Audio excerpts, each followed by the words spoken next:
My family loves to watch the Rose Parade on New Year's Day.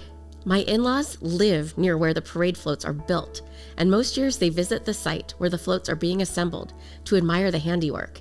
It's amazing to see the amount of thought, detail, and energy that goes into creating each frame and then placing each seed, flower, and blade of grass so that the final product is a masterpiece. Some of the floats are absolutely breathtaking, and all of them are created with love and care. We enjoy those floats in the moment, and then they are disassembled, the frames recycled, the flowers composted, and life goes on. When I think of incarnation, of something manifesting, becoming embodied, those parade floats come to mind. First, they are imagined, designs are sketched and modeled, and then you get to see them come into being.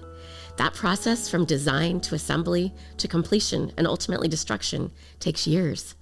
All of that beautiful creation lasts just for a moment in time. When I think God became incarnate, took on flesh and became Emmanuel, God with us, I cannot begin to fathom the exquisite detail that went into God's plan. God chose to live among the people he created, and Jesus was a part of that plan from the beginning and for all time. John's gospel says, "The Word was first, the Word present to God, God present to the Word was God." How often do we stop and think about the vastness of Jesus? We might limit Jesus to his time on earth. During Jesus' time, it was not unusual for people to think of gods dwelling among the people. People thought gods lived among them to spy on them, or to play tricks on them, or to test them. When Jesus took on bodily form and lived among the people for a time, Jesus was incarnate in an entirely different, countercultural way.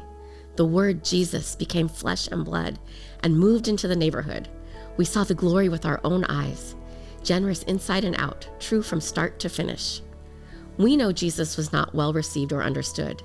That says something about humanity, though, not about God.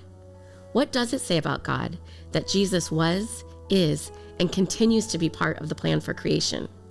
God entered the world as a human, going through the humbling experience of birth, life, and death. God is not a distant deity who watches from afar. Knowing us completely is a part of God's infinite plan. Jesus' incarnation was for a moment in time because God's love for us is timeless. Loving us fully and completely is a part of God's eternal work. The inbreaking of God into the world is something we get to participate in on a daily basis when we choose to follow the light, the life that has been for all time.